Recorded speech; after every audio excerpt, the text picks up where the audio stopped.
Many Islamic scholars believe that the concept of Ramadan evolved from an older Hebrew tradition. The notion of fasting is the same. And the notion of fasting is, it seems to me, in both traditions, if you want to develop and cultivate in people a sense of compassion for the poor, you can't do it just by preaching. You've got to feel it in your stomach. It's got to be hunger. While fasting is a holy abjuration, feasting is a sacred indulgence. Islam has 4 holy festivals during the year, called Eids.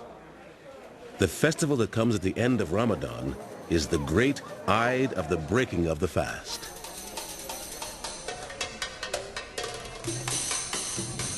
Another holy festival celebrated only by the Shia falls during the month of Muharram in the Islamic lunar calendar.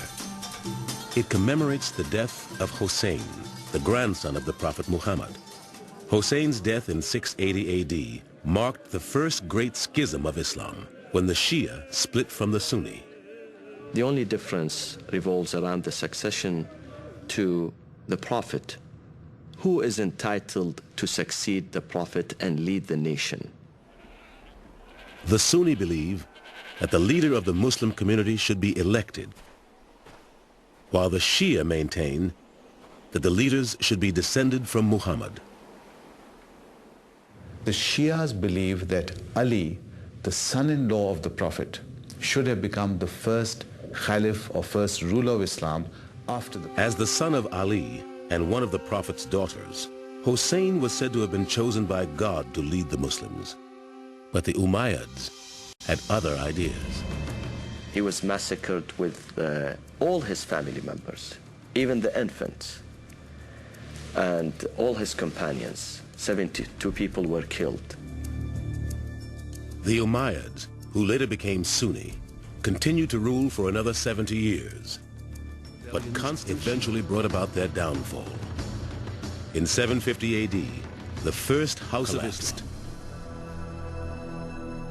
But the erosion of the old empire would also give rise to a new golden age of Islam.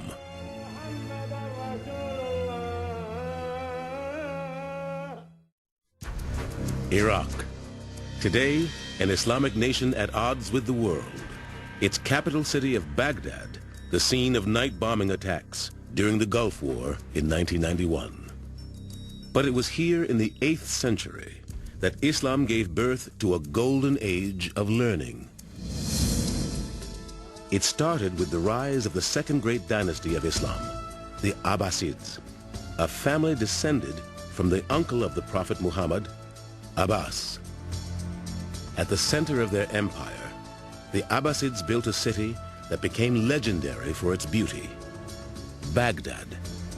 Baghdad was built as a cosmopolitan city which would serve both as the capital of the empire, and it was a vast empire stretching from Central Asia to the Atlantic.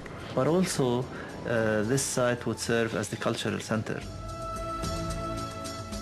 The Abbasids brought to Baghdad treasures recently acquired in Islam's rapid expansion.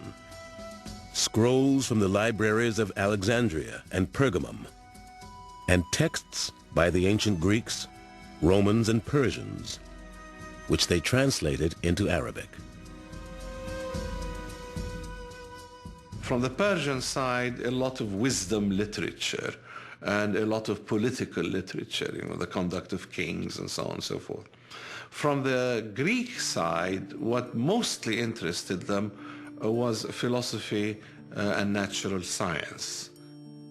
While Christian Europe was mired in the Dark Ages, Baghdad flowered as the center of Islamic culture. Poetry and calligraphy, architecture and engineering, science and philosophy. Many disciplines flourished, and some new ones were invented. At the same time that the translation started, there were actual works which were composed, original scientific works which were composed, such as, for example, the famous work on algebra, the invention of the field of algebra. In this courtly climate, Arab mathematicians developed concepts of decimal fractions, exponents, calculus, and trigonometry. Even today, the number system used by the entire world is Arabic. But it was in the study and practice of medicine that Islam truly achieved distinction. While Christians in Europe were using exorcism and bloodletting to treat the sick, clean hospitals in the Muslim world were practicing advanced surgical techniques, orthopedics, and even treating mental illness. However, by the end of the 11th century, the Islamic East and Christian West were on a collision course.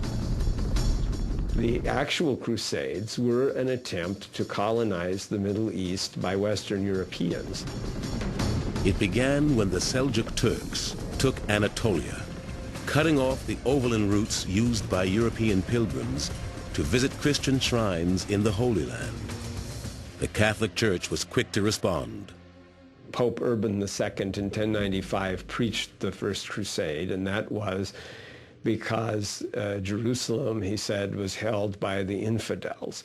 Well, Jerusalem had been held by the Muslims for hundreds of years, and there had never been that thought before.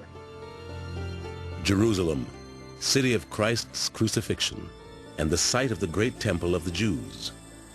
But it is also the third holiest city in Islam after Mecca and Medina. In Islamic tradition, Muhammad, during one of his revelations, was spirited from Mecca to Jerusalem on the creature called Burak. Where the Dome of the Rock now stands, Muhammad ascended to heaven. Other than the revelation of the Quran, it is the only miracle claimed by Muhammad.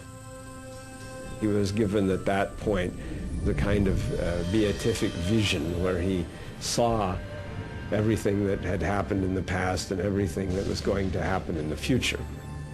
And during this he encounters Jesus and Moses, and so all of that links him again to Jerusalem, to the biblical tradition.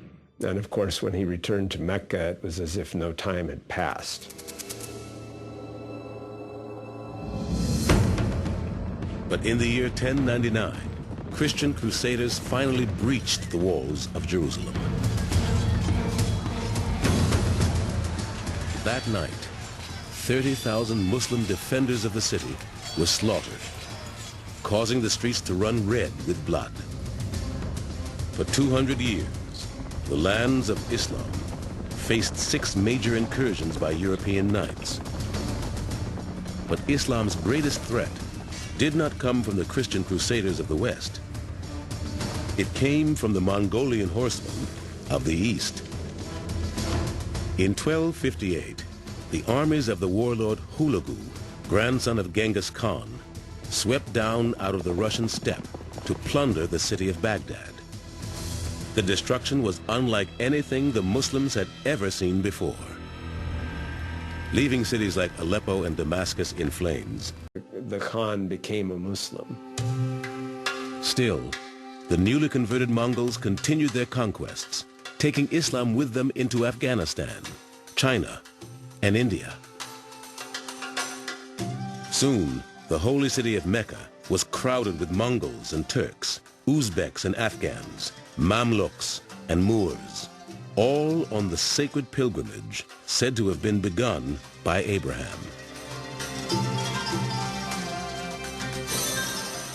It is the last of the 5 pillars of Islam, the journey to Mecca, known as the Hajj. Hajj is an experience which is very unique. It's a journey to God. You are journeying to God, going to His house. The trip is required of all Muslims at least once in their lifetime. That is, if they are physically and financially able to go. The Hajj, for me, was a big spiritual lift.